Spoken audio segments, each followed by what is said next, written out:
Hey guys, so I realized I haven't done a Q&A video in a long time. I asked you to send your questions on Instagram and I'm going to answer some of your questions right now. The first question I received was, what's your current favorite song on repeat? I don't really have a current favorite song on repeat, but I have a current favorite album on repeat. I've been listening a lot to Marina Lin, and she's a YouTuber and singer-songwriter. She has this album out called A Work in Progress, and in this album she talks about her feelings of depression, anxiety, getting her heart broken, and I really like how raw she is in the album, and she's being very vulnerable to those listening to her, and she kind of reminds me of Billie Eilish, Ed Sheeran, and Demi Lovato, which I love and adore them all. So yeah. The second question I received is, how do you differentiate between constructive criticism and hate you receive? I feel that constructive criticism, they don't only hate on you, but they tell you why they hate you. So you have things to improve on, and hate is just purely hate. And how I take both sides of it, both constructive and both just pure hate, is just take the positive out of it and leave the negative aside, which it's not that easy to do, but I'm working on it. The third question is, how do you cope with your hectic schedule? First of all, I think planning your time is very, very important. Like, you should put on a list things that are very important for you, and then at the end, like, things that are not so important. And you should always learn how to say no and think about your own mental health. And it's okay to reject certain projects. Just do things that you really love. And then another important thing that I think that helps me with my hectic schedule is give time aside for self-care and to care about your own mental health. Do things you love. Like for me, it's taking dance classes, taking a long bath, watching Netflix, sometimes desserts here and there. Like, it's okay to indulge. Yeah, do things that you relax and that helps you cope. The fourth question is, how do you keep your passion and motivation alive? I think the most important thing about helping to keep your passion and motivation alive is people, like the people you're around. You should surround yourself with people who support you no matter what, people who love what you do, and that's very important for me. Like, I've been very blessed to have a group of friends, a group of teachers that really support me in whatever I do, and their support helps me through all the difficulty and challenges that I may face along the way. Yeah.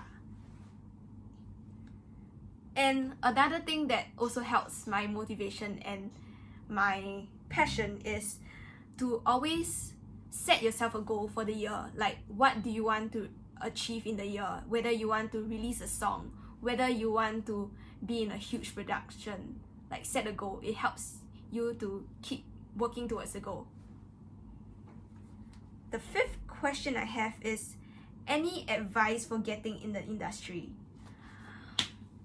I've been in this industry for 1 to 2 years, or maybe 2 to 3. I've lost count.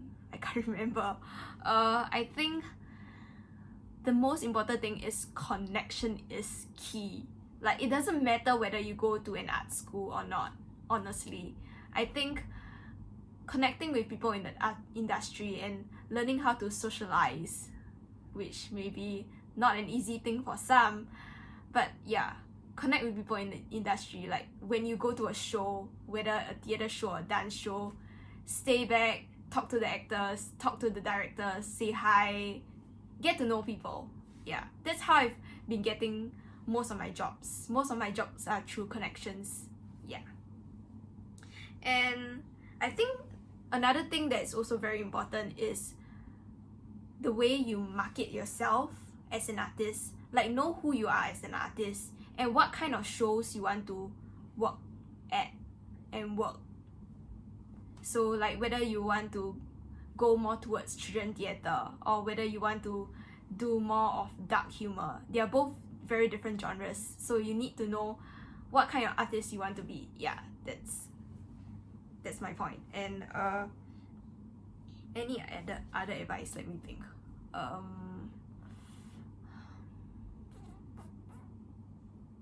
than that, oh gosh, I lost my train of thought. I think another thing will be learning how to create work for yourself, because in Singapore the industry here is really small and there's not many production companies here. So to help yourself get more work, it's very important to learn how to create, learn how to produce. Like, if you don't get casted in a show, it's not like, okay, that's it, like I'm not going to do any work this month, but how can I create work for myself? Maybe write a show, write music, release music, write a show and write a proposal, ask people like, is this a play that you will actually watch, and work towards it. And that's how you create more opportunities for yourself. And the last question I have is, are there any favorite people I would like to collab with? There's a lot of people I want to collab with. Like, it depends whether it's dance, theatre or music. But since this YouTube channel is mainly for music, I will talk about music people I want to collab with. And locally, Joey Tan, like, please, okay, if those who know me and who have watched me for a long time, she's like one of my favorite singer-songwriters locally, and I really love to write a song with her. And if internationally, definitely Demi Lovato. Like, I really like her work ethic and how she's so raw in writing the lyrics, and she's just very vulnerable and she doesn't hide anything behind, and she shows who she really is. And yeah, that's all the questions I received and I'm going to answer. And yeah, I have new music projects coming along and I can't wait to share them with you. So stay tuned and see you guys in the next video. Bye!